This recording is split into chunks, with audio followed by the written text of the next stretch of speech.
Hey everybody, I'm back working on the 64 Buick Electra 225 with the 401 in it, the nailhead engine. And the last time I was with you, we had it running. I had it running. But it was still a little bit rough. We did the carburetor overhaul. And I was getting some misfire at various times, and I could see it. I put on my dwell tack, and I could see the dwell tack needle bouncing once in a while. So the points measured with good resistance that they should be okay. The dwell angle was okay. The likelihood is that the condenser is bad or failing.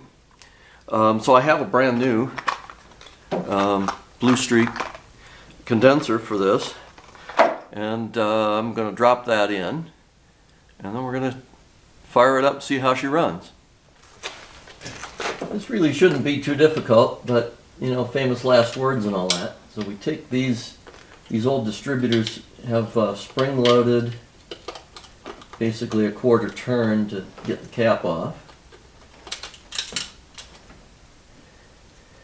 And then you lift it, and you got just those little hooks. I haven't had the distributor open, but cap looks okay. It's Delco Remy. It's probably like original. And I'm going to take the rotor off just to make it a little easier. I could probably do it without taking off the rotor, but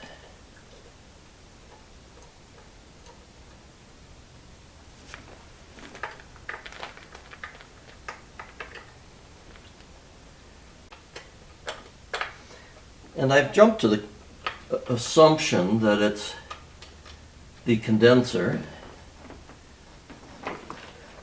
I could be wrong. I mean, it's when you take these things apart, you know, you always kind of want to look at the rotor and the cap, looking for cracks or for lines where it's arced through. Because you can have misfires for a number of reasons, and I don't see anything wrong with this one. Looks okay. I'll take a second look at the cap when we go back together, but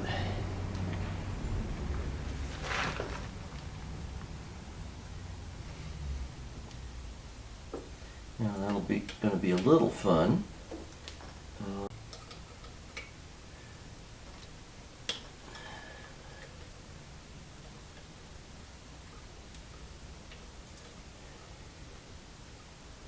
Just want to be careful I don't drop the screw, because that would be a pain, to put it mildly.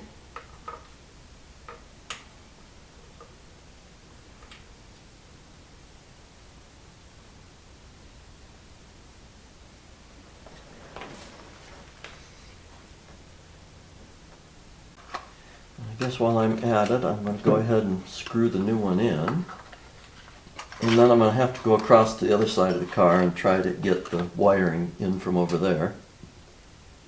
Shouldn't be too hard, but you just never know. Just a little fun sometimes getting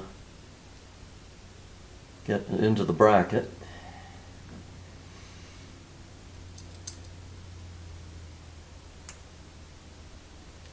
A little squeeze so that the screw sticks through. Alright, let's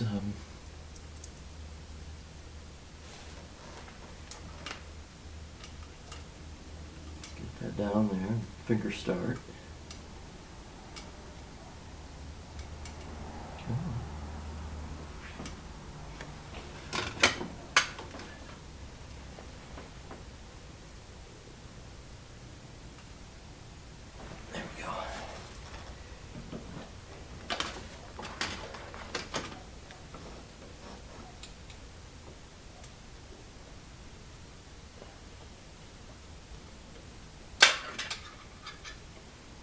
Just kind of square it up here. You want to make sure it doesn't touch the cam. take a look here.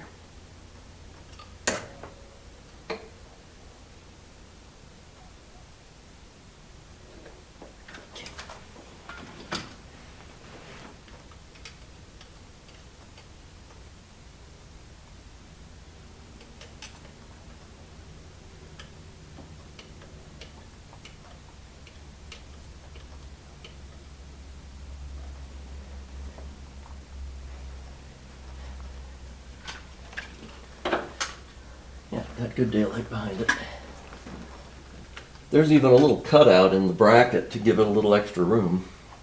So you put the bracket kind of in the middle so that lines up. And then over to the other side here. And this one doesn't use a screw. It's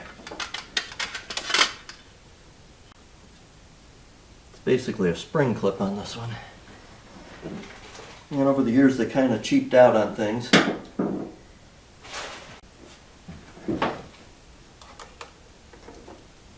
Alright, so it's this wire. Right there.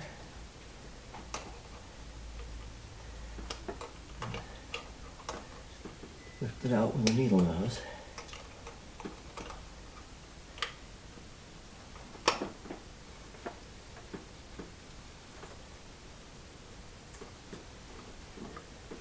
I'm going to try anyway.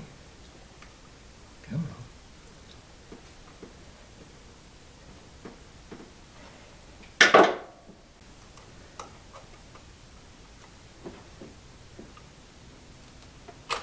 There it goes.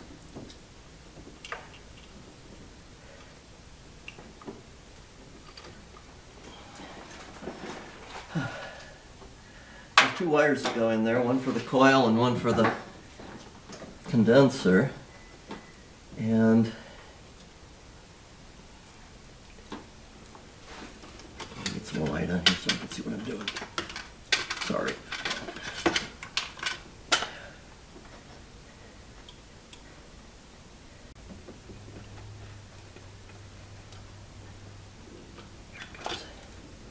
All right.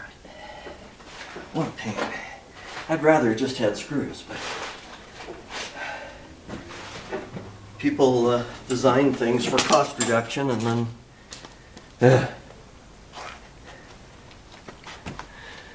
the breaker points used to have a screw on the outside that you'd back off the screw and you would tuck this in there. So when you look at the breaker points, you know that they've got a spring that keeps them tight, and they're at the end of the spring is, like I say, it used to be that you screwed it down, but now it's just a spring load. You push that back and drop the wire in.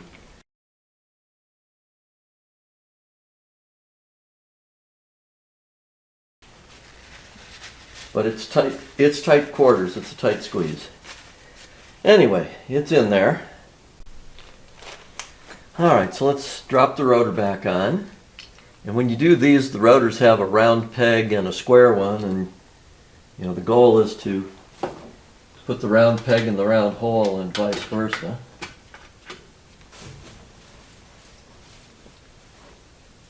And I see the square hole right over here. There, so you want it to drop on so it sits down in the holes, and then screw it down, or well, you do want to make sure that it's seated, or before you tighten the screws, you know, that it sits in those holes, or you'll break the rotor when you start it up.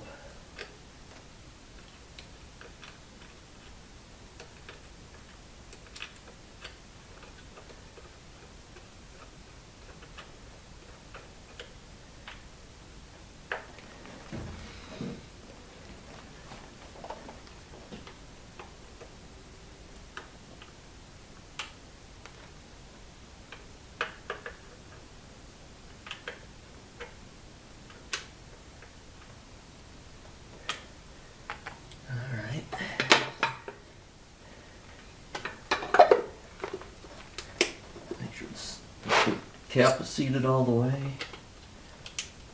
Turn the little thingies back so they're where they belong.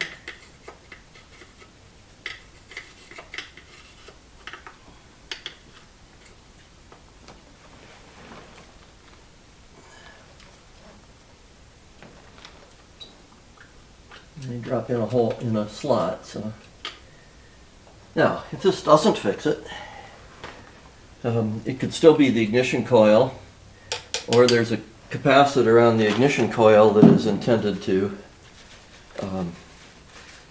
take out radio interference. And again, if things like that go bad, but I'm working this one at a time. So, all right, I'll be back in a few minutes when I'll be ready to run it. Spin her over and see what we get.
Well, that doesn't sound so good.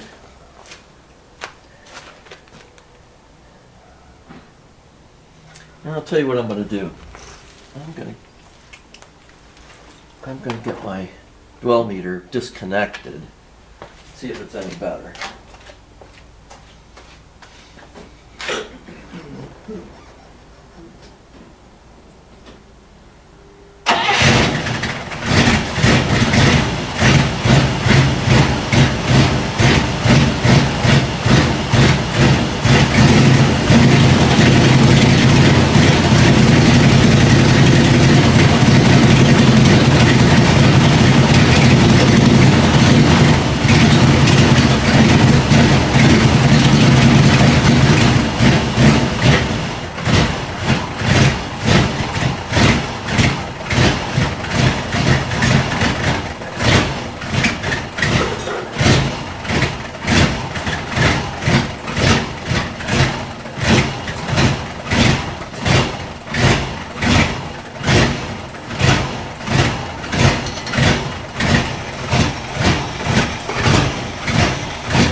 I was opening the choke up a little bit. I thought perhaps my dwell meter was getting an arc.